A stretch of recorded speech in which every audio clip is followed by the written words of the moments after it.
Hello and welcome to this week's edition of Backchat from the Arc at Headingley. Three blokes walk into a pub and start talking about rugby league. The barman says, is this some kind of a joke? This is no kind of a joke. This is Garry with 2 R's Schofield, living legend. Gareth Walker from the Daily Mirror, the Sunday Mirror, the Sunday People, the Old Grey's Almanac, the Old Testament, so many papers he works for, and also Phil Caplan from the 40/20 magazine, who takes life seriously, but not too seriously. We're going to start this week, though, on a sad note because we've lost another of the real greats of Rugby League. Unfortunately, Roger Millward has passed away. Roger Millward, MBE. Garry, you remember him playing. How good a player was he? Well, he's one of the best, David, to be honest with you. And the Australians, they had the little master themselves in the great Clive Churchill, and that's what Roger Millward was to our great game. Not just a great for at Castleford at times, but also certainly for Wilkinson Rovers. Went out to Cronulla himself, a big star in their league, but also as well for Great Britain and England. Absolute legend of the game. And you talk about size and stature. I think Roger was around about 5'3", 5 foot tall, but he had the heart as big as a lion and just sheer quality. And it's a very, very sad day for the game because we've lost one of our greatest. Yeah, a real bravery as well, not just as a player, but after his career, because he had been ill for quite a while, hadn't he? And again, if you follow any sporting team, think of the greatest player who's ever played for that team. That's what Roger Millward was to Hull KR. Finished his career at Wembley, a fitting stage, but again, told his story because he had his jaw broken early in the Hull Cup final, but stayed on the field, masterminded that victory, lifted the cup and then retired. A fantastic coach as well through Hull KR's great era in the 80s. But I guess we talk about this sport being a hard sport for big men, but there's always a place for the little man, and it's the little men that you remember. I would say that, wouldn't I? But certainly Roger in his day, I was fortunate enough to see him play, obviously because I'm a lot older than everybody around the table, but I remember that cup final, but also 1970, the last time we won the Ashes. We got really beaten in the first test and Roger was brought in for the second test, scored 2 tries. Then the deciding test, the last time we won an Ashes series, which is bizarre when you think, you know, this is 45 years ago. And he scored one of the tries that won the series for us in the Sydney Cricket Ground. And Cronulla had a look at him and said, oh, we'll bring him over. He was a star wherever he went and sadly missed. Yeah, absolutely. And a real, and looking back to those days, that era, how much talent the town of Castleford produced, because Roger was a Cass lad, wasn't he, and had to go to Hull to get a start. Knocker Norton was another one. There's a real burgeoning talent coming out of that. It was, and like we talk about today's game, lack of halfbacks, and you know, Roger himself, he had to leave Cass because of the H-bombs, Hardesty and Hepworth. You know, they were the main ones there. So he had to leave that great club to try and get a start. But boy, oh boy, did he make a name for himself. And from the quality from there, not just, as we mentioned, with Wilkinson Rovers and his coaching career, but international level. That's really where you make your name yourself, and that's really where you get the respect, not just from your own teammates, but also to the Australians and New Zealanders. Yeah. And Roger Millward did that, and David, he will be sadly missed. He will indeed. Roger Millward, MBE, hopefully rest in peace. Now, we've left you out of it because you're far too young to remember Roger Millward at the age of 14 as you are. But on to what's been happening in the news this week in terms of Rugby League. One of the big stories, Dennis Betts has been appointed as the assistant coach of England. Good choice. Yeah, definitely. I think I don't think you can have any real arguments with that. I mean, Dennis has been coaching at the top level for a long time now, but you know, as much as anything for me as well, you know, his own international pedigree. He had such a great playing career, represented Great Britain, so he's operated at that top level himself. He's always seemed to be a bit of a forward-thinking coach. You know, we forget he was at Wigan as well before Widnes, so he's been at that level for a long time, and I think that's just reward for him. And played at the Auckland Warriors before they became the New Zealand Warriors, so I think he's got that vision of the international game. Alongside Stephen Kearney, who's the Kiwi coach, of course. Yeah, I think it'll be a great pair of eyes for Wayne Bennett over here. What he's done at Widnes, even allowing for their slip at the moment, is the fact that he's developed some young players under the radar. So I think, again, he'll be the eyes and ears of the ones that perhaps Wayne Bennett and his team don't particularly come across. The shame for me was that, you know, almost within a day of him being appointed, we then had the spat with referee Joe Cobb, which again is slightly demeaning when you've just been appointed the assistant coach of Great Britain, and there probably is an issue now about coaches criticising referees. and the fact that we need to protect referees a bit, and there is a forum and a protocol by which you can report back to the RFL on these issues, and it doesn't look particularly edifying when you're appointed the England coach one day and then you're going to be in front of the beak the next for comments about the referee. He's not alone in that, is he? I mean, it's an issue that we've got here, and it's an issue in the NRL as well with the bunker, etc. What do we need to do about it? Well, I think at times it looks like the referees, with the way they're performing there, is that they seem bulletproof. You know, no blame seems to be put on their performances, and at this moment in time, consistency in their performance has got to be questioned, and it's got to be asked, because everybody can't be, you know, making things up, can you, the way the standard is. And for Dennis to say that it's the worst performance, you know, what he's seen in 30 years, and also to make reference that his 12-year-old daughter, who really doesn't do anything about rugby league, could do a better job. I think we have a bit of a problem with the officials, and for mine, I know Phil likes to stick up for them a little bit, but the point is, you know, they seem bulletproof, and questions need to be asked about the performances, because at this moment in time, it's not good enough. But you never get a coach coming out and saying, my centre three-quarter has just performed worse than my 12-year-old daughter. You never get coaches coming out and talking about their own players in that manner. But their own players make those kind of mistakes as well. Yeah, they do, and as Phil said, I mean, there's a process first of all, but I think, you know, there's a way to go about it as well. I mean, it can encourage abuse from the stands and stuff, which is something we don't want. This is a bigger issue almost than how Super League referees are performing in Super League. You know, the department we need more referees, don't we? We need a bigger pool of referees. And I think if you have coaches going down the line almost of abusing referees publicly, that's encouraging fans, and that will contribute to a real negative situation where, you know, we need to find solutions, not just be calling these guys names and making references to... I mean, what is the point of having a respect policy if the coaches themselves aren't going to operate it? So we go to community clubs on a weekend, and there are barriers there saying, please allow the referee to referee the game, please allow the players to just play and enjoy themselves. We want more referees into the system, because the one thing we do know is that if you are going to criticise the guys that are doing the job at the moment, there's nobody coming through in sufficient number, so they're going to still referee next week. How are we going to encourage the next generation of referees if the current generation are being abused by the top coaches? Well, that has to stop. Yeah, but also as well though, Phil, and I fully understand, you know, referees, they don't miss tackles, you know, they don't knock the ball on, but one thing for sure is here, how are we going to improve the refereeing standards? Because Not they by are pretty abusing. poor. I fully understand that, and I'll buy into that without a doubt, but how do we improve their performances? Most of them are full-time now, certainly in Super League, so fitness is not an issue there. So the question is, why are they coming up with such basic mistakes? Well, And it's very, very frustrating for everybody. I mean, perhaps it is time for some kind of review of the whole department or whatever, and have an in-depth look at it, but I'm completely with Phil about the abuse stuff, and in this era of social media as well. I mean, Joe Cobb, who's a young referee, and I've seen him have some absolutely terrific games this year where he's let the game flow.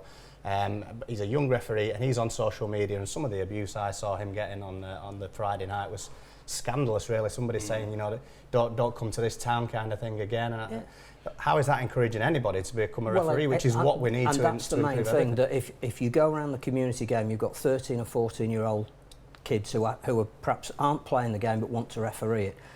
If we don't look after them and give them a career path and say this is something you really need to aspire to because it's something that is worth doing, then we're not going to have that influx of referees at the bottom level. It's self-defeating in so many ways. Has there ever been an era where referees haven't been criticised? No. Isn't it more that they're under more scrutiny these days by the media, by social media, by fans? We just don't need coaches adding to that. We've had Paul Anderson fined for it, and you know it's something that the referees department has to take on board. To be fair to Paul Anderson, it wasn't necessarily a direct criticism of the referee, was it? It was more a change the in way he felt that interpretation. Wigan had manipulated the referee. Yes. At half time. But again, are we finding coaches enough when they abuse referees? Is it only going to stop if we hit them in the pocket with a serious amount of money? Well, Paul had said, didn't he, in that press conference after the game, he said, I know I'm going to get fined for this, and went ahead and said it anyway. So I guess there's two ways of looking at that. Either he thinks it's a serious enough situation generally to have to say whatever, or maybe the fines aren't big enough and we need to look at increasing them. Well, maybe it's our fault, because Paul Anderson came up and said, I've got a lot of anger inside me at the moment, and maybe I'll wake up tomorrow and regret this. And I've spoken with coaches who in the past have said that they've come out in press conferences and said that the penalty count was atrocious, and when they've looked at the video the following week have said, actually, a lot of those decisions were right, but you don't hear that comment. So I think as well that the game has speeded up to such an extent that there is so much going on in the field that we obviously are not in a position where we could have 2 referees, and that may not solve the problem. But you've got to have a tolerance. There's got to be an allowance that this is almost an impossible job, and that we make it more than difficult by criticising them. We have matches where there are multiple camera angles, that every decision is overly scrutinised. We have games where there's only maybe 2 camera angles, and we're trying to second guess what may have happened, and if that had been on telly it would have been something different. We've got to get away from persecuting the referees. There is no sport without them. We have to get off their back. But there is no sport without persecution of referees. That's just the society That's we live in. fine for fans because they pay for the right to do that, but not for coaches. Well, I think even then, I think it should. There's a level to which it should go. Some of the abuse, disrespect campaign, it perhaps needs something looking at in the stands, because you can't have people tweeting referees directly and threatening, if you come back to our town. But also referees shouldn't be on Twitter. Well, I was going to say, it's as simple as that. You just take them off Twitter, don't you? Yeah, well, it's a sad situation, I think, where you have to say what you can and can't do, which is what their own personal life, which is why he might be on Twitter. He might have a reason for that, not necessarily to push his own refereeing career and say you can't do that because you're going to be abused. I think that's a sad situation. I guess at the end of the day, if the referee better, then we won't be talking about him. Simple as that. Talking about Paul Anderson, his Huddersfield had a very good win against Leeds last week. Lifts them off the bottom. Leeds bottom at the moment, of course. But what a massive game for both of them again this week. Against Leeds, the reprise at the same stadium, cup tie, season in the balance. Without a doubt, whichever team loses on Friday night, their season's finished. It's as simple as that. They're too far behind now for certainly to make the top 4. When you look at the league table, we've got 10 games to go for Super League. So whoever loses on Friday night, their season is gone. I'd have to agree with that. Yeah? It's do or die. I think the cup represents the last chance saloon, certainly for Leeds to hold on to their 3 trophies. I think Huddersfield will probably still get in the 8. I think that you saw enough in that game against Leeds that if Danny Bruff's on form, they've got a couple of players to come back, that I think they will get out of that bottom 4. So who's going to drop out? Who's going to drop out of the current 8? Well, are Salford going to get their points back? But they're not in the current 8. No. So that means 2 teams are going to drop out of the current 8. Possibly. So who's going to drop out of the current 8? Well, I suspect Widnes at the moment need to halt this slide that they're on. And Castleford losing Andy Lynch is a massive, massive blow. Full credit to Wakefield. I mean, everybody's talking in sport about what Leicester have done. It's not a Rugby League equivalent, but Wakefield at the moment being 7th is a fantastic change around. And if they were to stay in the 8 and even, let's hope, challenge for the 4, then that's our Leicester, isn't it, this season, and not Widnes as we thought it was. No, well, they were until they lost 6 in a row. Well, they were 8-10 weeks ago, weren't they? But also to another 2 teams who their season could be finished as well in Castleford and Salford, because they play each other this week in the Challenge Cup. So whoever loses that, their season's finished as well. Yeah. Huddersfield, Leeds, losers, goodbye, God bless. Yeah, I think so as well, but that makes it such an exciting prospect, I think, doesn't it? I thought it was a bit frantic and scrappy at times on Friday, but it was terrific entertainment, wasn't it? The way the game finished and everything as well, and there was an element of desperation in that. I think that'll go up to another level again this week. It's sort of summed up the season in a way. We've had some great games of real excitement, but not quality.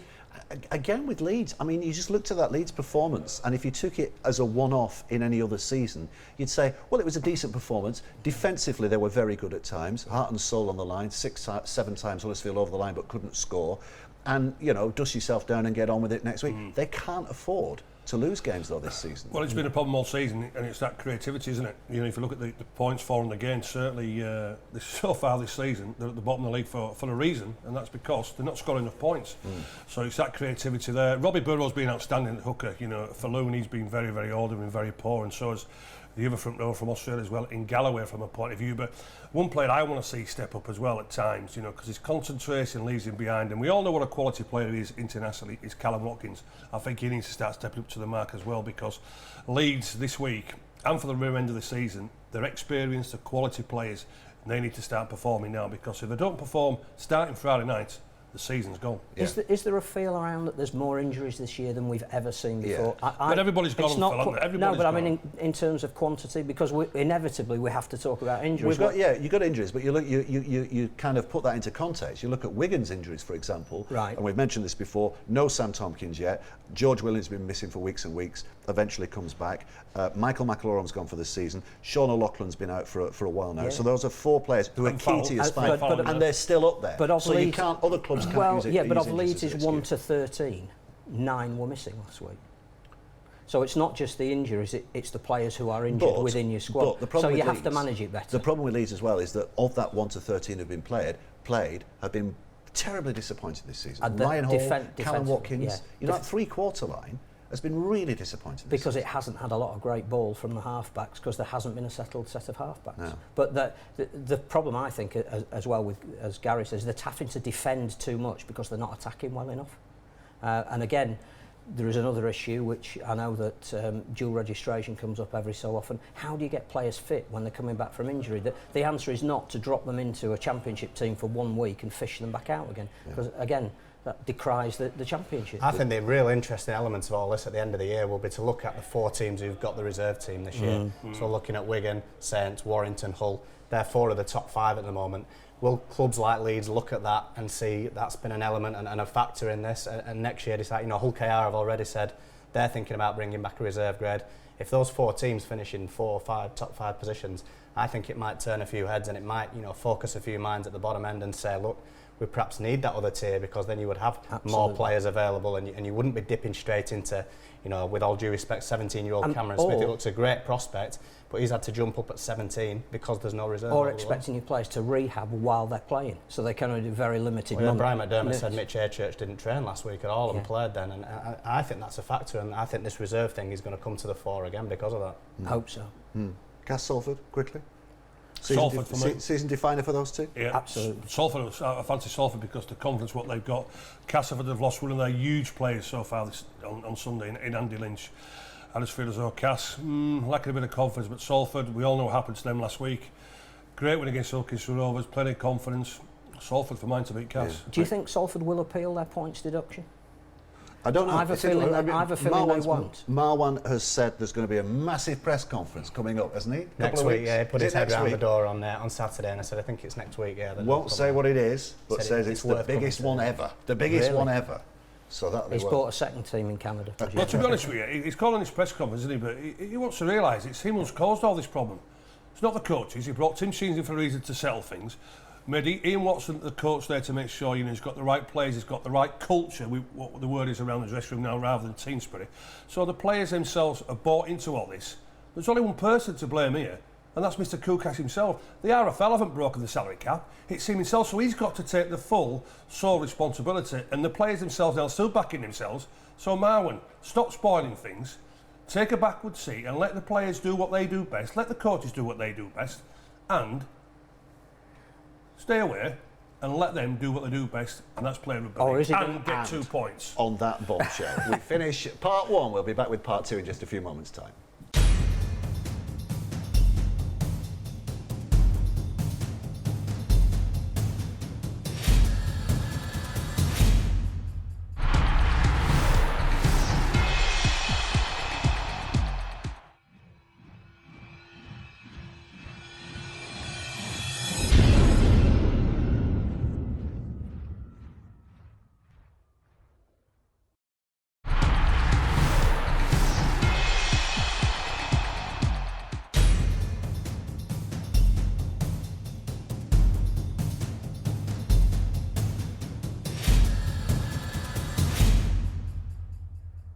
Hello and welcome back to part 2 of Back Chat from the Arc at Headingley. We talked a little bit in the first part about the Challenge Cup ties, this festival of knockout rugby league we've got to look forward to this weekend with the Ladbrokes Challenge Cup.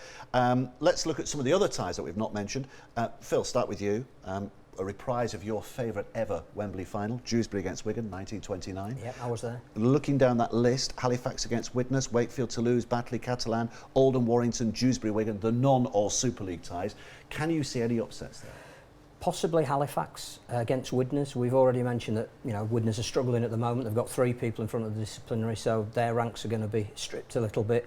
Halifax, you wonder, championship teams that are in the top 4 or on the verge of making the top 4, that's their priority, the middle 8s. How much now is a Challenge Cup run a little bit of distraction? I have a feeling Halifax may rest a few for what's going to come, but I'd like to think if there's going to be a shock, it would be at the Shea.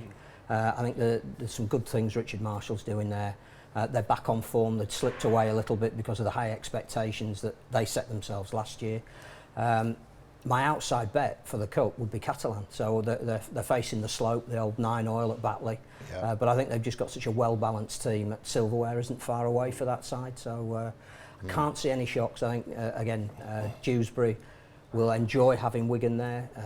They were there, was it the year before 2 last? years ago, yeah. So hopefully a good payday for them. Oldham have been the success story of the Challenge Cup. Fantastic, their victory at Hull KR, but I can't see Warrington making that same mistake. No, I think Warrington are going to be too good for them, are they? You're the champion of the Championship, Gareth, so can you make a case for any upsets this weekend? I think Halifax are the best case. You know, Widnes aren't going to be at full strength, and they've played Widnes a couple of times over the last 12 months, so they gave them a real good game in the qualifiers. I think it ended up something like 10-0, and then they drew with them in a pre-season friendly. So, you know, I think they will fancy the chances of giving them a good game, and Widnes will have to be full on it. So I think that's the best chance. Like Phil, I can't really see Catalans slipping up at Batley, because, you know, Batley are missing a few themselves from the teams of recent weeks, and just thought then you wouldn't want to stop Dave Taylor running down that slope either, would you? Well, I think the big problem for Dave Taylor is getting that dressing room. How's he going to fit in that Batley dressing room, to be honest with you, but that's going to be a great experience. He'll have to reverse it. I think we'll have to get a crane and drop him in, to be honest with you. But I think it's going to be an experience for the Catalans players, because the Australian players, as we know, they haven't been to a ground like this before. They're going to enjoy that experience there. But we all know with John Keir, you know, his Challenge Cup, the history there, but I just think the way that Catalans are going at the moment, too much class. But it'll be an interesting game. Very, very interesting game. This is John Keir we're talking about. You can't write them off as not having a chance. No, this is what I'm saying. He'll have a motivated, won't he? But the way Catalans are going at this moment in time, the only way it'll happen, as we know what Oldham did to Wilkes, if the Catalans don't come in the right attitude. Yeah. If Catalans don't come in the right attitude, Batley can turn them over. There's no doubt about that. I mean, that's the only thing you talk about silverware. That's the only thing about Caplan, isn't it?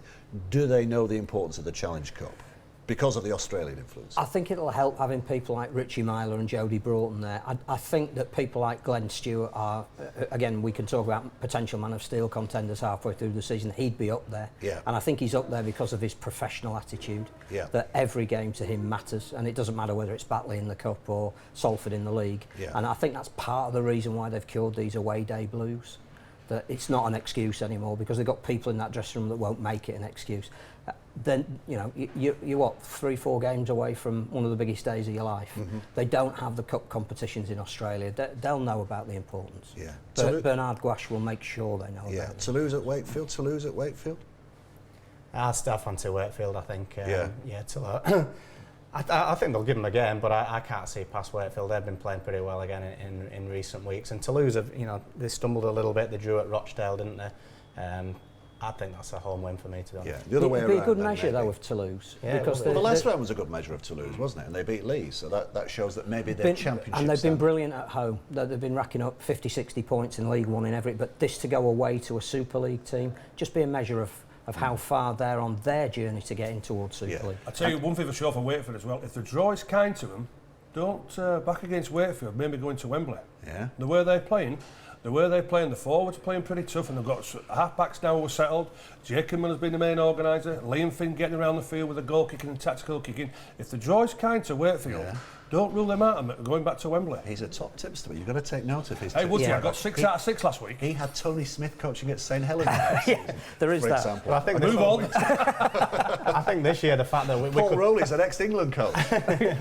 we could And make a Widnes were going case to for finish you. bottom. We can make least a case in the for your treble. Wakefields, can't we, and your Salfords this year and clubs like that. And there's probably more clubs than ever before where you said, they get a nice draw, then they could go and win the Challenge Cup. And I think how good's that? That's been the revitalisation of the Cup, having Castleford at Wembley, then Hull KR at Wembley. Yeah. Teams like Wakefield, Salford, Catalan, they know they've got a real chance of getting there. Yeah. We just need a classic final with one of them. And we've Yeah, been missing Wakefield that for a few Catalan years, final, and you heard it here just first. need a When was the classic. last classic final? I'm not sure there's been one at the new Wembley, has No, there? I don't think there's been one at the new I Wembley. think you're going back beyond that, Are really. we going back to 2005, Hull against Leeds? Or anyway, that's a discussion for another day. But this is a discussion programme, all about rugby league. So let's know. Anyway, really tasty tie to look forward to. I think it's a really tasty tie to look forward to now is St Helens against Hull. That's going to be an absolute cracker, isn't it?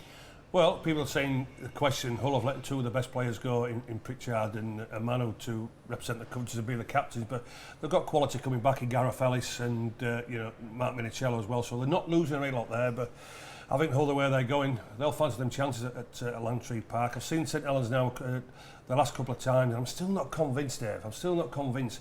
I was at Castleford at the weekend there, and Luke Walsh, he seems to be taking charge for the first 20-25 minutes. Then he goes missing.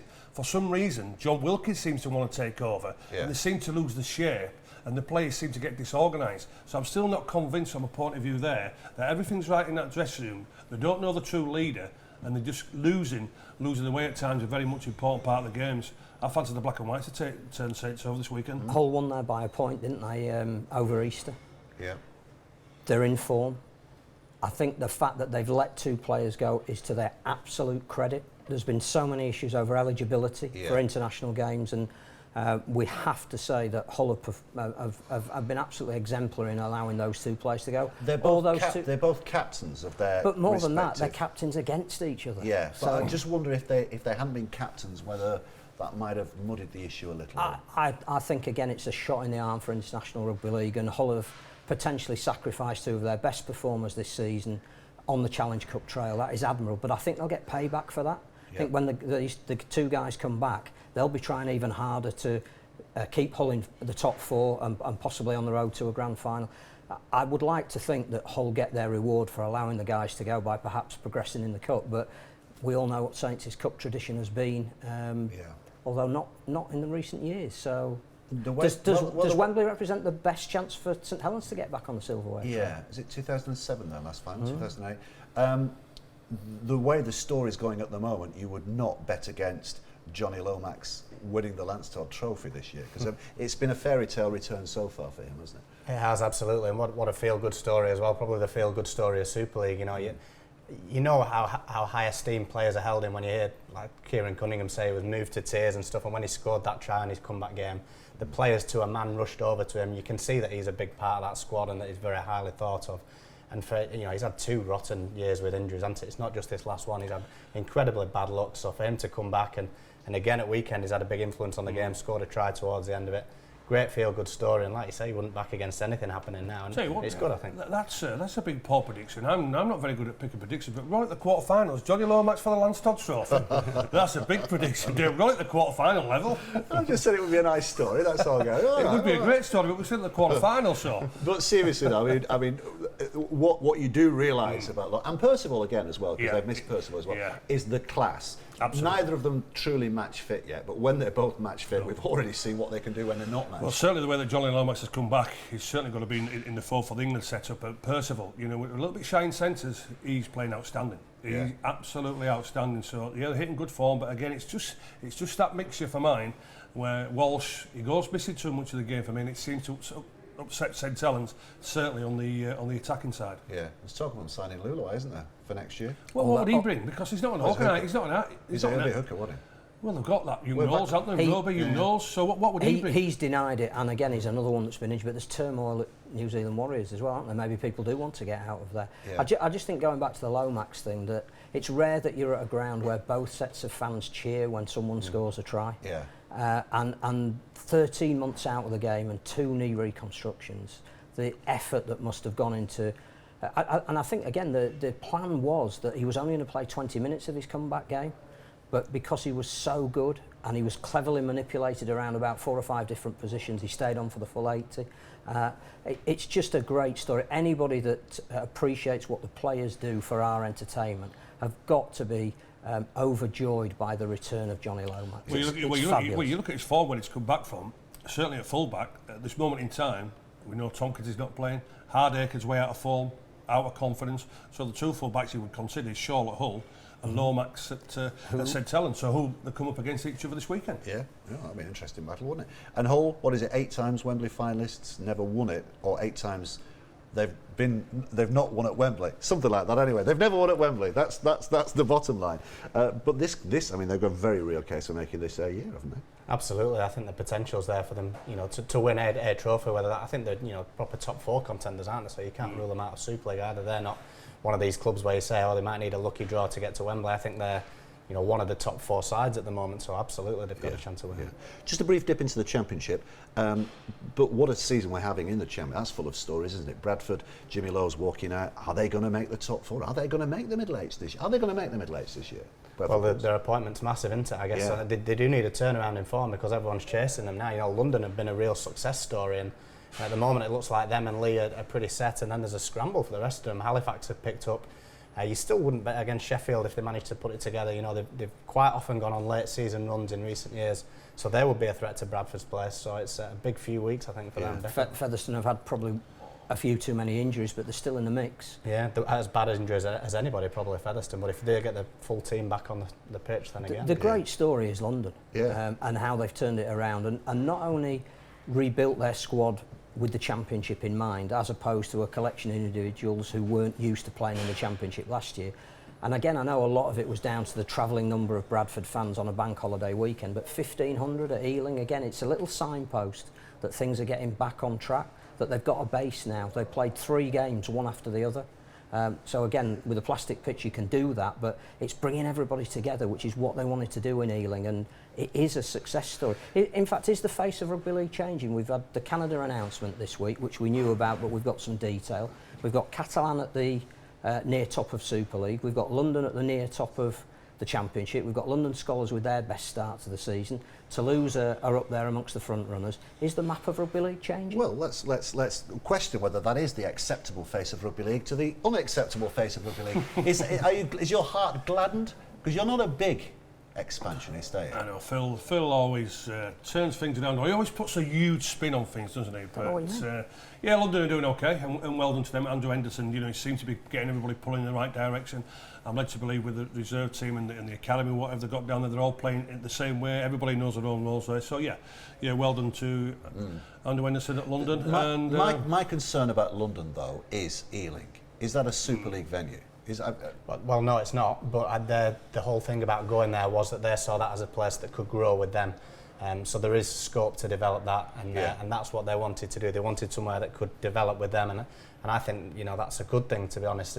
But they could be playing Super League, well, theoretically in 6 months' time, couldn't they? They could be. I don't think they will be. I don't think they're quite ready yet. But I think the seeds are in place to move. You know, when they got relegated, there was people saying this is the end of Rugby League in London, and I was really vehemently against that, because relegation is very rarely the end of anybody, to be honest. But London needed that, I think. They needed to come down, to regroup, to reshape the club and come under one umbrella. That was a big thing. You know, Andrew Henderson said that the club was all over London, in where the academy played and trained. They're all under one umbrella, and perhaps one of the most crucial things that's not been massively spoken about is David Hughes has retired now and is apparently taking a much more hands-on role. So he meets now regularly with Andrew Henderson and the chief executive, and he's having a big say in where they're going this year, and I think that can only be good for them. But they're also loaning out players to the Scholars, to Hemel. I think the production... Scholars are a great story this year as well. And the production line of talent coming through London is, and obviously that we need to look at expanding our reservoir of talent. It's now being shared around, so kids do have a focal point, and if they're not quite ready at the moment to play for the Broncos, there is an outlet at the Scholars, there is an outlet in Hemel, so that's what we want. Yeah, so 4 years' time we've got a Super League, Garry, that has the Toronto Wolfpack, the Toulouse Olympique, Caplan Dragons and the London Broncos. David, we're in the Ark in Leeds, not Fantasy Island. But I mean, 2 out of 4, you can imagine. Well, 3 out of 4. Well, London, the way they're going, because you mentioned Bradford Bulls there, but they're nowhere near good enough at this moment in time to be in Super League. So yeah, maybe London. The other 2, no, but Toronto, Wolfpack, well, the way they're going to have everything their own way. You know, we know exactly how it's going to be. They're going to be full-time, they're going to be based over here there, so it gives them an advantage. Certainly over in Canada, the advantage from there. So, I don't know, Brian Noble said yesterday in one of the magazines that in 5 years' time, you know, grand final at Old Trafford is our ambition. Well, when I look to that Australian team that's been announced this week, and I know Billy Slater's not in there, but let's look at it here, Dave. In 3 or 4 years' time, these Australians will be looking for the last payday. Super League's nowhere near as intense as what they've been used to for many, many years. So what about this in the Toronto Wolfpack side? To put them maybe where they want to be in. Billy Slater, Greg English, Jonathan Thurston, Cooper Cronk, Sam Friday, Corey Parker. What about them? And then also too, Cameron Smith being the captain. What a side that would be, because there won't be a salary cap for them. They will be called a developing club like the Catalans have been and London have been for many, many years. But they still have salary cap. No, but I reckon the salary cap will get abolished just because they want Toronto to be a success. Whether it will be, I have my doubts. I have my serious doubts. But the ambition, what they're showing, and the financial clout they've got from an Australian who allegedly wants to put stacks and stacks of money in, who's to say the Toronto Wolfpacks, you talk about marquee signings, they'll have a boatload of them, because these Aussies in 2 or 3 years' time, allowed 1, not 7. Who I've mentioned, they could be playing in Super League for the Toronto Wolfpack. But it's exciting stuff. I mean, ignore him with his Sam Fridays and his Jonathan Thursdays. But it is an exciting prospect. It could happen. It could happen. Honestly. I think it is exciting, yeah. I mean, it sounds bonkers, doesn't it, to people outside the game as well, I think, but at the same time, how interesting is it? And if it does work, it'd be fantastic, you know. There's been some criticism of it, and I can understand the criticism. And one of the main ones I've heard was, you know, maybe lads in League One are going to have to take a couple of days off work to go there, but if I was good enough to play in League One, I'd book a couple of days off work to go and play in Toronto in front of 10,000 people. There are a couple of logistical questions which are relevant. One is, do you really want to put a full-time team in a part-time division? But that aside, surely the most encouraging thing at this early stage is that 3,000 people have registered for season ticket details in a stadium where they will only have 8,000 capacity for season tickets. Just to announce it and have that almost half full. Yeah, almost justifies it. Absolutely fantastic. Absolutely, I'm looking forward to seeing what they make of Rugby League, despite you're looking cynicism forward to the over there. media. You've got one logistical decision to make now. Will you be joining us for part 3? Make yourself a cup of coffee, grab yourself a chocolate biscuit, and make your own mind up in a couple of minutes' time.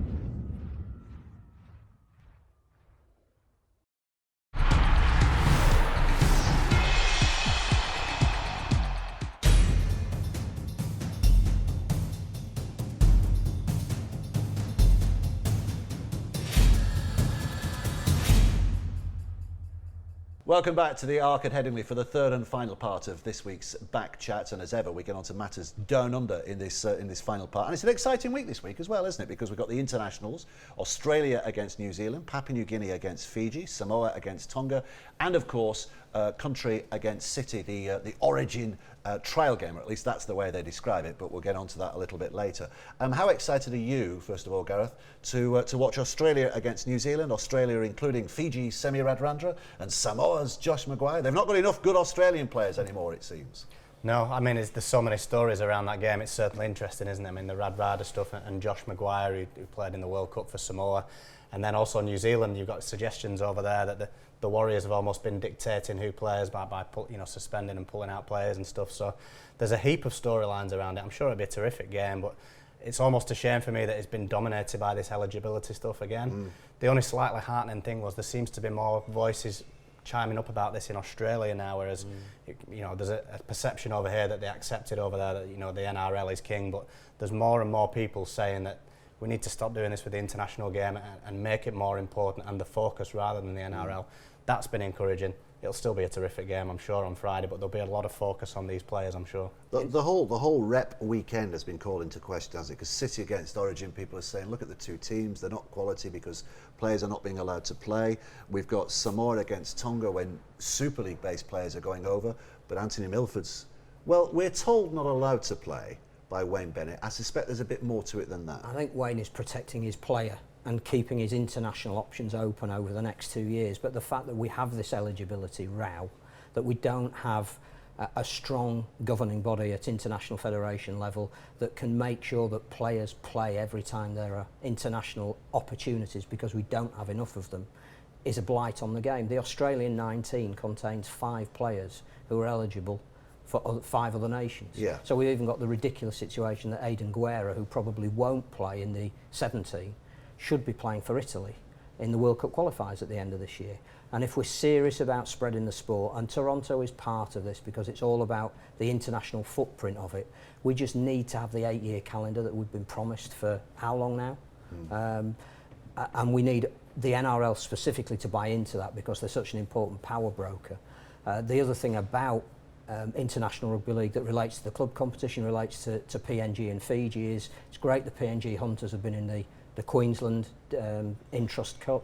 We would hope that Fiji are going to be entering a team into the New South Wales equivalent. Canada could be the North America's footprint into the British League. We need to join up this thinking now. If development is happening, if we're playing Rugby League in all these other countries, it has to be reflected in the international fixtures. Does it? Oh yeah, without doubt, because at the end of the day, the pinnacle of the sport is the international calendar, as far as I'm concerned. Let me play devil's advocate here. We've missed the boat as a sport. We've missed the boat as far as international is concerned. Rugby union dominates that on a world basis. So why don't we concentrate on an international scene on the club level? We've got a French side that does very well. The French national team doesn't. We've got a Canadian team that may or may not do very well. The Canadian national team is going to be a million miles away. We've got a Papua New Guinean side that can come in and hold its own in the Queensland Cup. The Papua New Guinean international side is not going to win the World Cup. So maybe we concentrate more on clubs rather than the international teams. But then we're only talking to ourselves, aren't we? We're very good at doing that. But if we want we're a still talking wider to those audience, audiences. Well, in Canada, people are going to get behind a successful when team. England get to the semi-finals of the World Cup, you are talking about millions of people being interested. Yeah. With the greatest respect to Castleford playing Warrington on any given weekend, we're preaching to the converted. For the game to have a big footprint, for our players to be paid what we want them to be paid, to get the commercial sponsors in that we would like and we would need, we need a strong and visible and profiled international game that is now meaningful beyond 3 nations. But how long is that? That's what I'm saying. How long is that going to take to actually develop? And are we in danger of missing out? You know, a Canadian team is not going to be winning the World Cup in any of our generations, in any of our grandchildren's generations. Might be hosting the World Cup, though. But if they've got a successful club team, that creates a lot more interest than a failing national team. But to me, I mean, Canada's slightly different to me. I think now is a golden opportunity to push the international game, and especially in the Pacific. You know, what a gold mine of players. There's more 35%. players. 35% of the NRL are coming from those nations. So we've got more people from those countries playing at the very highest level, the NRL, than ever before. Surely that should be directly reflected in these nations becoming stronger, playing more regular. It just seems like the perfect chance. Catalans, to an extent, is another example, and the problem has been there, that the relationship perhaps between the French Federation and Catalans and players not being made available. But there are now more French players playing in Super League, not just at the Dragons, but all over. Theophage, Gadwin, Springer, Benjamin Julian. There's players all over Super League. Surely we should be using this strength in the club game at these clubs and nations to push the international game forward and get somewhere like that. And in fact, we've got an international weekend in the Southern Hemisphere. We need an equivalent one this weekend in the Northern Hemisphere if we're really serious. Yeah. And I do think, and obviously Gary's the greatest advocate of it, that pulling on that international jersey is the greatest thing you can do. And Garry would say you probably shouldn't get paid for that. And in an ideal world you wouldn't. It would be the honour of playing for your nation. But we know that England players are being paid. We know that Australian players are being handsomely paid. We know that some New Zealand players, in fact not all of them now, probably are being paid almost the equivalent of the Australian players. We need to use monies generated from World Cups to pay players, if that's what the mean is, for Fiji. We need to give them an international calendar so they know that every year they will be playing for Fiji. Yeah. And Origin's still a big part in this, isn't it? Because the money you earn from Origin and then therefore becoming eligible for Australia has been the big... Well, Radradra can't play Origin yeah, because he wasn't born in Australia. I mean, one of the things that Marwan Koukash said this week is that Australian players have lost the passion for the green and gold jersey. Yeah. Well, what's Corey Oates going to be thinking, looking at an Australian side that has a Fijian-born, Fijian-raised player playing on the wing? Yeah, and I was just going to bring that up as well. It's from a point of view where we're saying England, you know, why don't they go out there, and if they're eligible to play for England, even if they're New Zealand or Australian, totally wrong. You know, these young Australians who are looking and they're playing for Screen now and they want to put that Australian jersey on, but they're being picked somebody else from a different country. I think it's totally wrong, and I'll agree with Mal certainly, because that passion and that pride with the Australian jersey has gone. But he will bring that back because... But he's not... Well, how can he do that and bring a player Fijian on the wing? Well, how can he say this is heart and soul? I agree. It's totally wrong. It's totally wrong there. But what Mal will bring back in, and I say for these players who... Yeah, Origin has been treated as bigger than international Rugby League, and that's why they haven't been the number one. New Zealand are now, and I say Mal will bring that passion back, and they'll be okay for the Four Nations and the World Cup next year. But it's totally wrong what they have done by picking players realistically. The shame about Radradra as well is that Fiji have made the semi-finals of the last 2 World Cups. Yeah. But we haven't given them any fixtures of meaning between those World Cups to make Radradra say, yes, I could play for Australia, but actually it still means more to play for Fiji. The fixtures aren't there for him. Never mind the money.